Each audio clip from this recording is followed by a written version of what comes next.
tulemus tuli väga hea, et küll oleks oodanud natuke paremat, aga küll järgmine kord. Et nädalavahetuse vältel natuke olime hädas startidega, et ei saanud väga stardis minema ja kuna rallikrossis on start väga oluline, siis selle taha jäi ka natuke ka tulemus. Et eks me üritame selle kallal tööd teha ja eks näeme, mis tulevik toob. No finaali sündmused olid päris siuksed segased. Väga ei oodanud, et keegi külje pealt niimoodi sisse tuleb esimeses kurvis. Aga no rallikross on rallikross ja esimene kurv, sa ei tea kunagi, mis seal tulla võib. Et üks konkurent tuli mulle külje pealt sisse ja see nii-öelda põhjustas mul seda, et ma läksin natuke välja ja kaotasin ka ühe koha veel lisaks. Et kuid suutsin sellest kuidagi edukalt välja tulla ja jah. Esimene eelsõit läks hästi, et oma grupis võitsin ja kokku olin teine. Teine eelsõit oli startpool pisalt hea, jäin sinna nagu autode vahele ja seal oli 5 aega. Kolmas võitsin ja neljandas olin kolmas, seal oli väga nagu kõrvuti finišeerusime, et hoog oli hea ja poolfinaali võitsin suht pika eduga ja aga siis finaalis oli siin teises kurvisega kontakt ja pärast oli natukene sai vist auto pihta ka, et imelik oli sõita, aga pärast lihtsalt pressisin lõpuni ja lõpuks oli teine koht. Kuidas sulle oli see, ütleme, see võidusõit siin Euroopa meistrivõistluste etapil midagi sellist, mida sa nagu aimusid, et umbes nii on või midagi poppi? No seda, et kindlasti kontakti tuleb palju ja niisugust pusimist, et seda ma olin juba valmis, aga ikkagi, kui see ikka tuleb, siis on väga raske lahti saada, et peab lihtsalt stardilt ette saama, muud valikut ei ole. Eelsõitudes tegid sa puhta töö, olid nagu selgelt parimad. Räägi natuke lahti, mis selle edu tagamis on?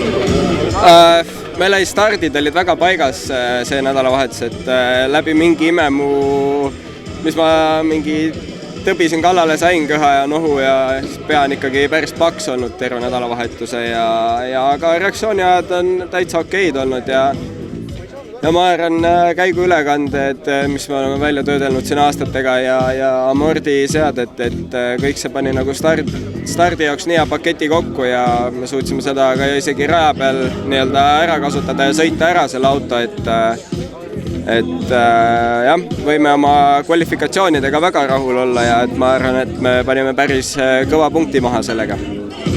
No, finaali sündmused olid sellised, et kõiki sõltusid sinust endast, mis seal tegelikult juhtus?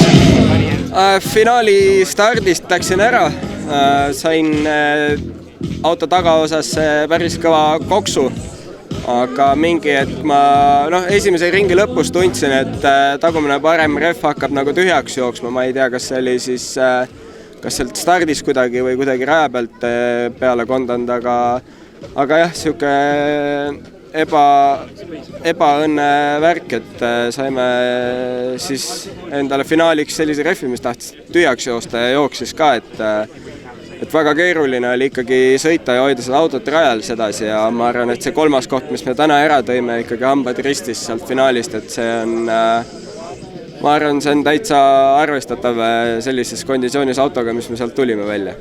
Siis eelsõitudega, et kuidas need rütmi paika said ja kuidas need minema hakkasid?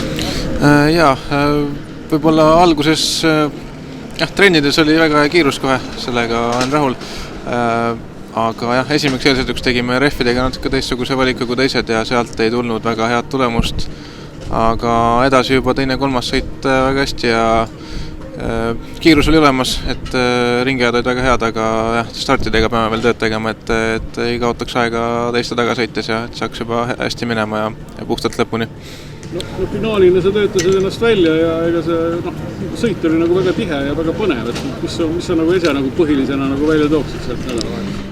Ja, eks selles mõttes eesmärk see teetud, et jõudsime finaali ilusti ja finaalis tõesti kõik olid väga võrdsed ja kuna stardikoht oli tagant, siis sealt oli nagu raske midagi rohkem teha, et ajad olid head küll, aga jah, et stardis ikkagi kaotasin aega ja sealt nagu 5. edasi oleks üsna keeruline olnud jõuda. RX1 oli 30 sõitjat, ei mäletagi, millal viimati nii kõva koosseisu sai nähtud stardis ja ikkagi võitlesid nagu poolfinaali välja. Et kui keeruliselt see tuli? See tuli päris suure töö ja vaevaga, et terve nädalavahetuse nii-öelda üritasime pidamist saada siis esiratastele, et autod nii-öelda rohkem keerama saada. Võib öelda, et tänaseks hommikuks me saime selle nii-öelda paika, natukene mitte ideaalsesse paika. Et ja kui oleks see nii-öelda ei oska öelda, mille nagu taha see jäi nii-öelda see pidamine esiratastel, et trennipäeval kõik nagu toimis, kõik pidamine, kõik asjad olid olemas. Aga sel korral ei olnud seda pidamist seal, et töötasime selle kallal päris palju. Et siin arvuti taga nii-öelda tunde sai päris kõvasti tehtud ja analüüsitud, et aga ei, jah, konkurents oli tõesti väga kõrge, et ise ka ei mäleta nii palju, kui rallikrossiga tegelenud olen, et nii suur konkurents ei ole nagu näinud. Et tõesti, oli au võistelda selles klassis ja minu nii-öelda eesmärk oligi vähemalt poolfinaali välja jõuda. Et see oli nii-öelda number 1 nii-öelda töö, mis ma tahan ära teha, et sealt edasi, meie jaoks oli hetkel võimatu midagi paremat saada sealt, et aga tuleme tugevamana tagasi.